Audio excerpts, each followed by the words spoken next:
and I'll be introducing my project called Luxominos. So my concept statement is, Luxominos is a light product which takes the form of a three-dimensional shapes of my design, and the product encourages creativity on the part of the user by making their own sculptural light product, but also requires an understanding of the basics of an electric circuit. So this is a model, first model that I built, which is going to be 3 inches by 7 inches, and inside the joints it's going to be 1 inch by 1 inch square. And here's the rest of the other modular shapes that I designed. So some of them will have 3, some of them will have 4 and 5 and 6 joints in between that they can assemble. And this is a demo video of how the blocks join together. With the number of modules, the users can join them together in endless variations, and as the conductive surfaces inside the joints come in contact, the circuit is completed into light the space.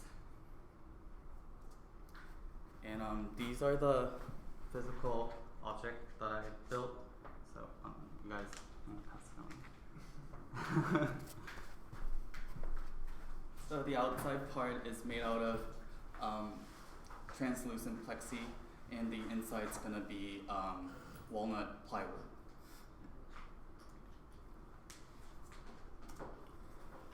So this is an image of an Arduino breadboard connecting multiple LEDs with wires, and for those who are not familiar with physical computing, this visual can be overwhelming and not as aesthetically pleasing.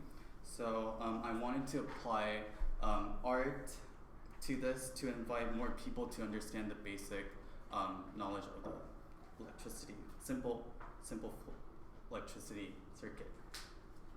And this is the research domain that I've done, and the big domains are art, product, and game. And for the art domain, I mostly looked for the aesthetic and got into minimalism, and artist silhouette was my inspiration, and looked into some other products and see if they have any out in the market, but also wanted to apply this playful interaction. So I looked into games later on. So the target audience is everyone, including children and people who wants to buy this as a product. And this is the precedent that I found, and this which uses magnet to connect the modular shapes. And I wanted to apply minimalistic design, and it has been applied to many different products. However, when designing something minimalistic, I think designer's job is to also reduce the complexity for the end user.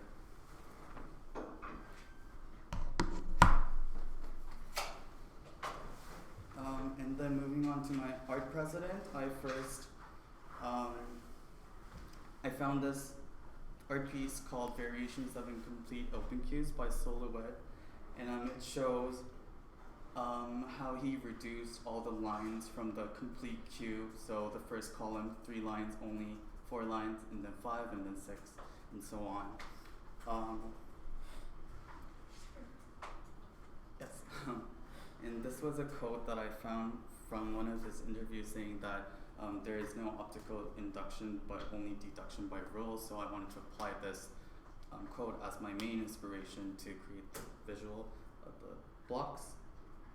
And also Cedric Veneveux, who's an Australian artist but also journalist, said that the aim of the designer is to create an interactive system that is non-complex, that it becomes unrecognizable as a system, but instead simply fades into the background while quietly enhancing the abilities of the user to get the best out of it. So this was also my main inspiration to apply the minimalist design. And Andrew, I gotta interrupt. You realize those 2 quotes, Yes. Lewitt and are kind of at opposite ends of the spectrum. Oh, okay. I mean, Lewitt is saying there's only the system, there's only the rules. It's the only way you'll get through this.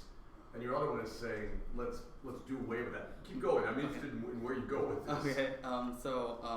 First, I mean, with these wood blocks, I wanted to apply the Japanese traditional joineries and make these different materials to be combined together.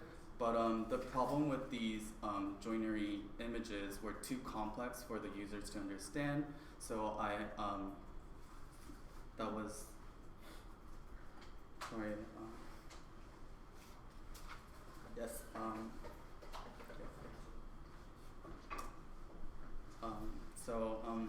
I also looked into some toy products that how geometric shapes were used with simple interactions, and I found these two. On the left side it's tangram, and the other one on the right is pentominoes. And on the background it shows how various of different shapes can be formed by these simple geometric shapes, which I liked. And also looked into how these blocks can be educational teaching. So the article by Christopher Pike reports on how construction toys can educate people to be more creative and teach spatial awareness by some experiments, letting them play with Legos in a set of time with various versions, like having the same geometric shapes, but also having different various of shapes and so on.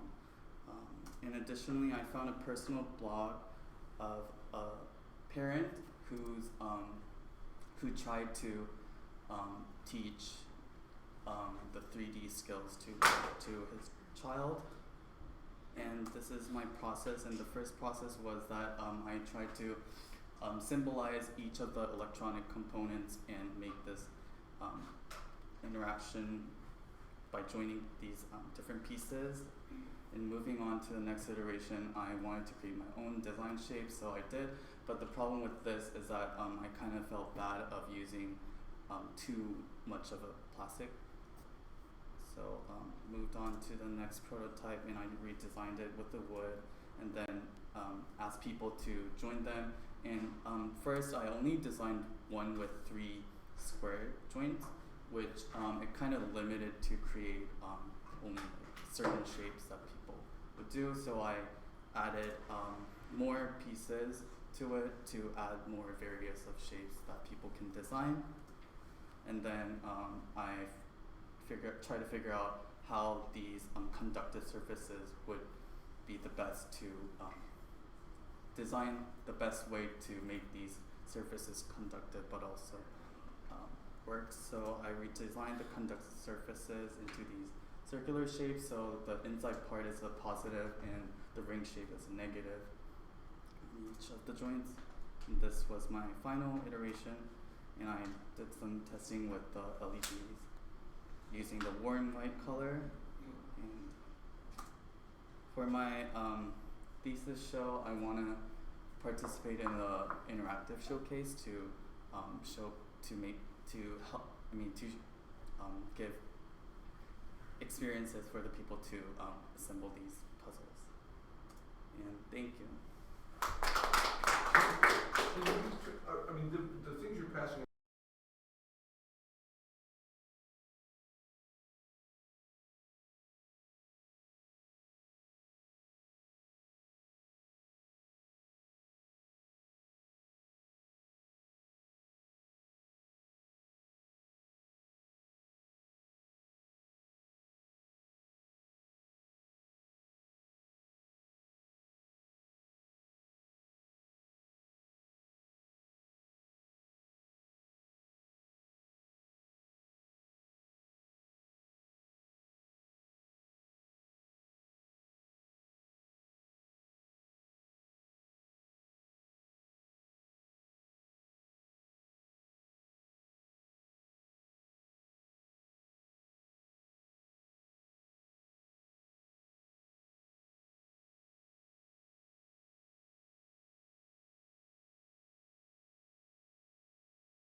my thesis project is called No Way Out. So this is about expressing feelings of loss and grief from multiple points of view. And I'm going to participate in the interactive showcase. So it's all about loss and grief. And the concept is No Way Out is a virtual reality experience in setting of a funeral rite, where the viewer assumes the perspectives of three characters, a guest, a eulogist, and the deceased. So by exploring these three roles, the viewer will have a chance to dig further into the experiences of death, grief, and loss, which are subjects usually avoided in Western culture, and also to give them a chance to hopefully better internalize and externalize these feelings through the whole experience. So the three roles here is the guest, the eulogist, and the deceased. I will use user floor to explain these roles a little bit more. And as a guest, the player explores the surroundings and the whole scenes, sit on a bench and watches the process of the funeral, listen to some other eulogists I create talking on the puppet, and people chatting in the room and so on, as well as the sense of the atmosphere, and the movement will be controlled by Oculus Touch. So, and as a eulogist, the player stands in front of the room and choose to talk about their stories of their stories and experiences of loss and grief, and maybe memories about their passing loved ones. Then the microphone will capture what they said and saved as a audio clip, and then we jump to the deceased. So for the deceased section, the player will rest in a coffin, and she or he can only hear the surroundings and see vocalize, and also the audio clip I saved before will play back to let the player listen to what they said before, and hopefully this will create a connection between the alive and the dead. So maybe also help them to express themselves in a way, and maybe make them feel more comfortable to express themselves after this experience. So I start with the two questions in mind. How can I make an interactive narrative experience to let people talk and express their loss and grief? And how can I make a serious game that makes people feel a connection with their passing loved ones? So my motivation is that in Western culture and some Eastern culture too, like we're educated to be positive and do not avoid talk about loss and death or some passive negative feelings in public. So death, loss, and grief becomes a topic that we don't talk anymore. And however, according to some studies and researchers, expression which means telling others how you are feeling, will help you work through the grieving process. So there is a contradiction between the need to talk to others and the difficulties of talking to others in real life. And it's this kind of so I just want to find a way to call people's attention, to discuss, and hopefully to solve the contradiction to some extent. My project is inspired by the wind phone booth that put into use after 2011's Japanese tsunami and earthquake. It's a small white phone booth with a disconnected, non-functional phone placed inside. So people who lost their families will go to the phone booth and talk through the unconnected phone. So it seems like a helpful way for them to go through the process of grief, and a powerful tool for them to feel a connection with their loved ones. So domains are loss and grief, psychology, therapeutic theories, and experience design, game design, and storytelling. My target audiences are people who have suffered loss and grief, people who are suffering, and people who want to know and learn more about this topic. presidents. I have 4 presidents here, and that Dragon Cancer is a quite emotional adventure game, and this president helped me to makes me thought about like including interactive narrative in my project. Curio is a good precedent for how to increase people's awareness and arouse interest and attention on some problems for the project. And the famous that the audience is pushed into the Mallory box to lay down inside with the darkness and different scents covering him or her. The idea of creating an enclosed, immersive space which blocks audiences from the real world and put them into another world to make them fully immersed into the experience is similar as what I'm creating here. And the last one is crossover. It's a multi-threaded narrative with 5 characters in the 3 rooms to choose from. It's a VR game or VR experience. So each room has a theme of the loss of relationship, the loss of parents, and the loss of children. So players can travel between the rooms as they wish and listen in on lost souls conversations. So the idea of 5 characters in 3 rooms address diverse narratives inspired me to make my players into creators to talk about their own distinctive stories instead of me to like create all the narrative for them to listen to, and that's it. So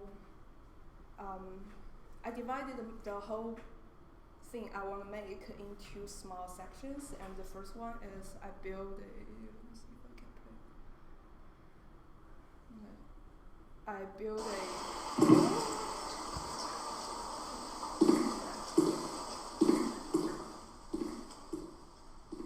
I build a house with a room to like hold a funeral rite, and it's a general scene without any religious background. So like user can observe around, move around for the guest part, and then go to the puppet to talk about the experience later. And the last one is just lying in coffin watching the ceiling. And that's it. And the next one I tried is functionality. So there are 3 scenes or 3 sections, and between each scene, I want to distinguish these 3 roles or scenes by fade in and fade out.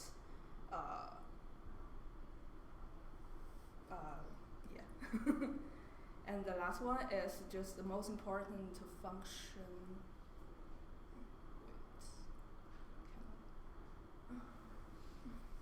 So it's about like the eulogist. When you play the eulogist, you talk through the.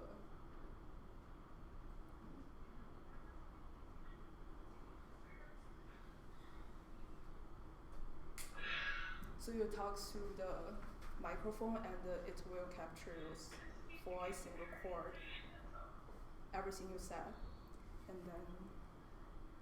I never saw that. I can't find it. So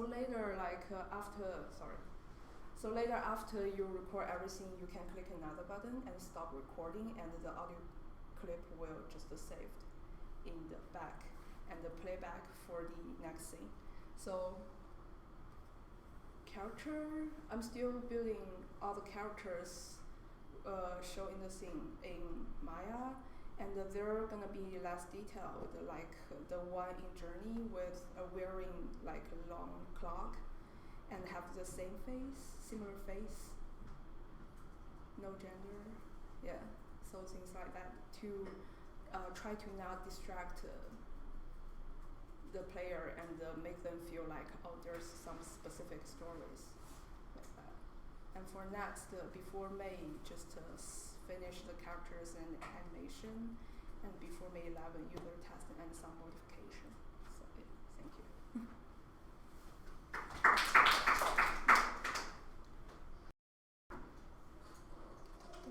Can I ask something? Why do you use the description of this experience as a game experience, but yeah. So why do you use the word game in this? Because there's some part you can play with. It's like a role play thing, so you can say it's either a game or experience. Yeah.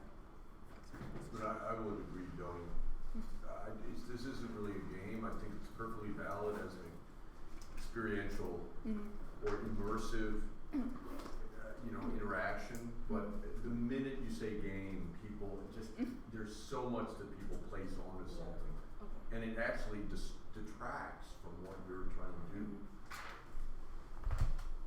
I'm not meaning to interrupt it. I really like your premise here.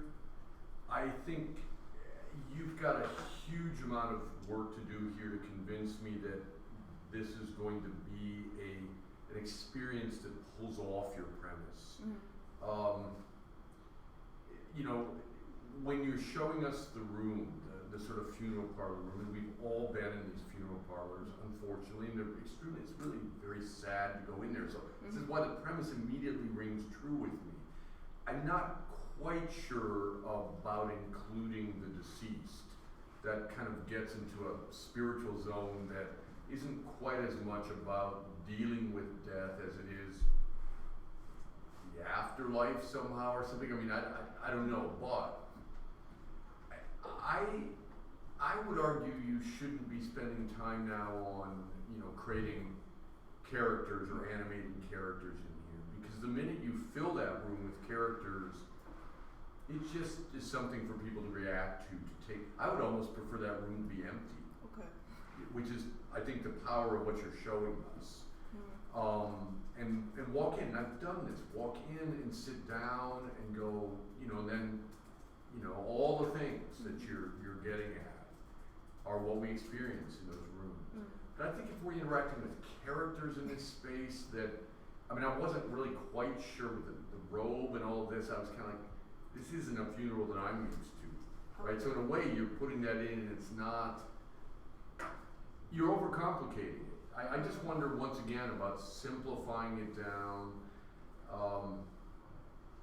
I don't know. There's a lot. You've got a lot of ground to cover here to get an experience that's going to be fully fleshed out. I guess that's my main reaction. I might almost remove people can argue with me here, but remove the experience of the deceased. I don't know what that means. I'd love to be able to talk to friends I've had who died, but I can't, and I'm not sure I'm going to be more convinced that I can by listening to voices from a coffin. It's just, that's the one that doesn't quite strike me as meaningful or true, because it's purely speculative. The other two ends, the eulogy, the observer, they're not speculative. We've all been through that. We can all identify with that. And so I don't think you have a problem getting an audience to say, okay, I know what this means. I know what this experience is like. Okay, so I'd like to add the disease part, because I made several interviews with the people who have this kind of experience before, and they said, many of them said, after his grandfather or his father died for years, sometimes he worked hard and he tried to be successful, and then one day, so he will just find an empty room. He feels something here and want to express out, but he cannot say that in public. So he finds an empty room and say something just directly to the dead people. So it's I understand, but what you're describing right there is still from the viewpoint of the person who's been left behind and still alive.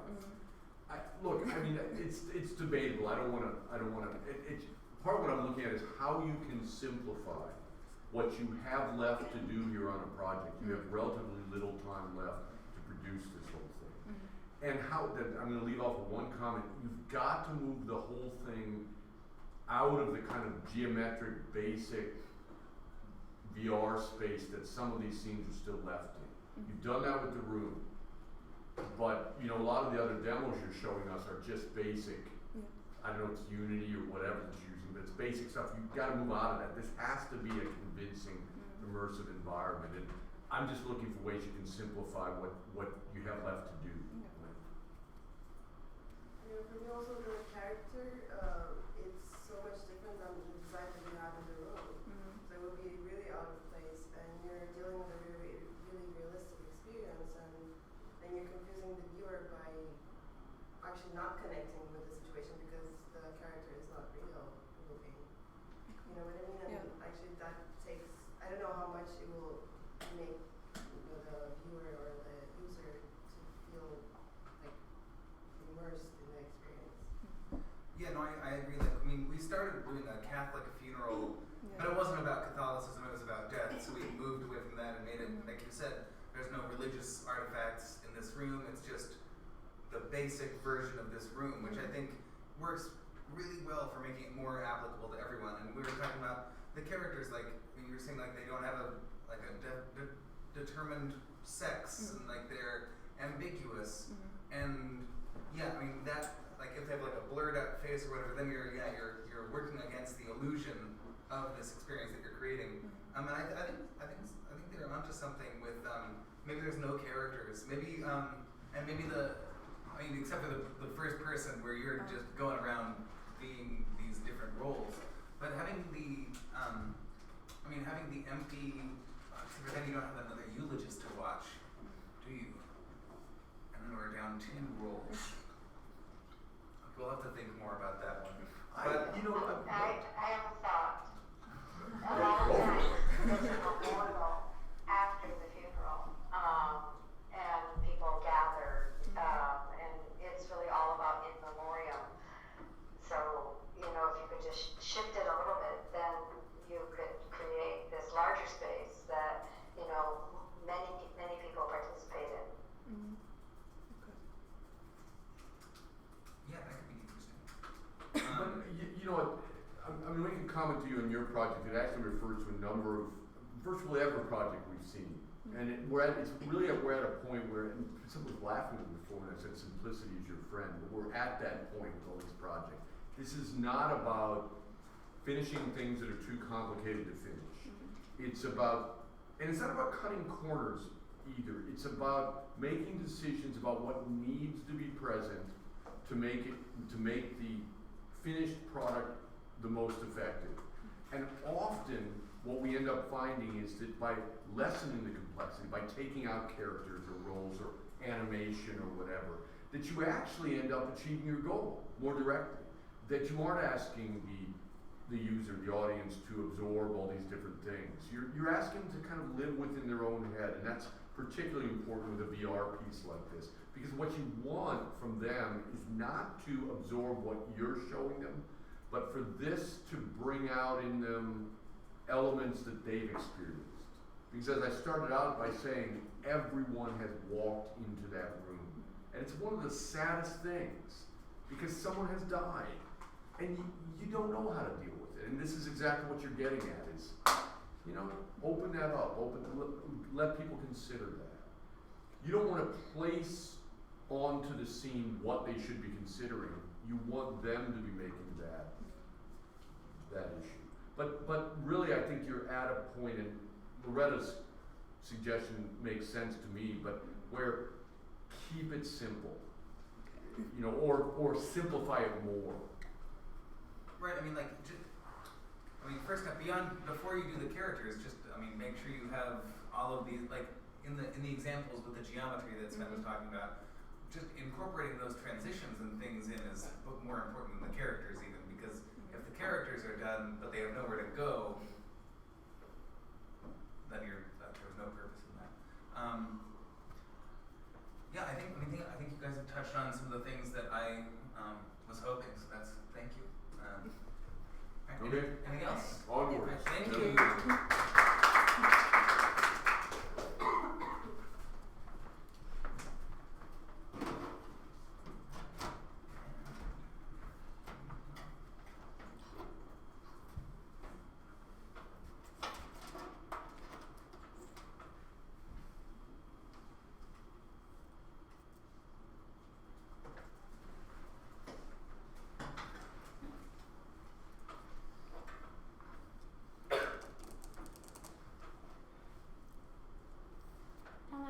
name is Mian, and my thesis is called I Remember.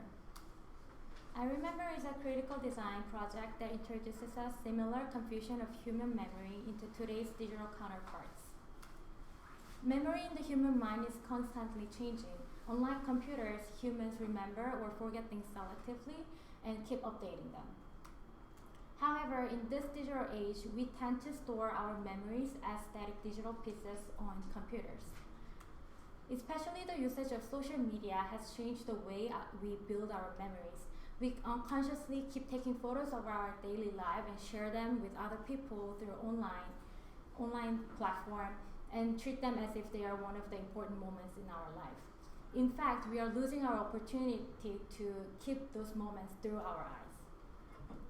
So I started to wonder, how do social media platforms leverage us to make more static memories online and change the way we build our memories? And my challenge was to bring the malleability of human memory into the digital realm. And I also consider the relationship between time and the memory, because our perception of time is very related to the memory. This is my first precedent called It Suits Me Well. It's a video installation. The artist is stating that digital media is used to rematerialize the body while questioning the gap between real and virtual, flash and data. I thought this project is interesting and inspiring because she's also mentioning the disconnection between digital world and also physical world. So she basically printed out herself onto the semi-transparent fabric and wear it on top of her hat and keep moving them, and then take a video of herself and create a virtual image. And the second precedent is a latest series of photography by David Soder. It's called Failed Memories. And this is the famous quote from him: "Our brains store away images to retrieve them later, like files stored away on the hard drive. But when we go back and try to reaccess those memories, we may find them to be corrupted in some way." I got inspired by his aesthetic of how he represents his ideas. So my concept is I'm using a webcam to display the live video of the user in an abstract form until the user is at standstill. I focus on the relationship between time and the memory. So if the user decided to interact with the computer longer, then the computer will memorize the user's face more clearly. My overarching domain is digital memory and human memory, and there are subdomains as time, consciousness, critical design, technology, and visual memory. My final form is going to be an installation with the monitor on the wall. This is the user flow. When the user approaches in front of the computer, then the computer will activate camera and OpenCV right away, and it will save user's face elements in the database without letting the user know what's happening. So those pictures will be captured in backend. And once the computer detects the user's movement, if the computer thinks that there are too much movement, then he will get confused with the previous user's face, and it will overlap with other people's face until the user decided to stay still and interact with the computer longer. So this is how it looks so far.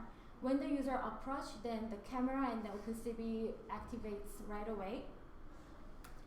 And this is the movement. When the user keep moving, then it will just keep tracking the user's face and keep showing the previous user's face. And if there is no movement for up to like 10 seconds, then it will slowly show the current user's face more clearly. And to approach this final project, I did several prototypes and also did the iteration. And this was my very first prototype. I decided to make a simple website using with a whimsical looking helmet with a small camera on top of it. So I can wear it and walk around whenever I think that the moment is important. Then I can capture it, and those photos will directly go into the website, and I can check whenever I want to. But my intention was to let those photos get slowly diminished or degraded time to time. I also play with time-lapse effect. I took several still images and then just overlapping them to create more lively looking image, so it shows like it's not a still image somehow. I also create a Twitter bot, and then I posted inaccurate photos or degraded my own portrait onto the Twitter every single day. I wanted to see how other people would react to it if they see those kind of weird photos or inaccurate photos on social media. Then I moved on to work with OpenCV with processing. I finally started to capture those face elements and replacing with other people, and also play with time displacement. I thought this is interesting to kind of play with the malleability of memory. And after I did several user tests, I realized that processing is pretty slow and it doesn't really run as I expected. So I moved on to open frameworks. And the future possibility that I'm thinking right now is augmented technology, something that I can wear it and walk around and then interact with other people. So it gives more mobility to my project. That's it. Thank you.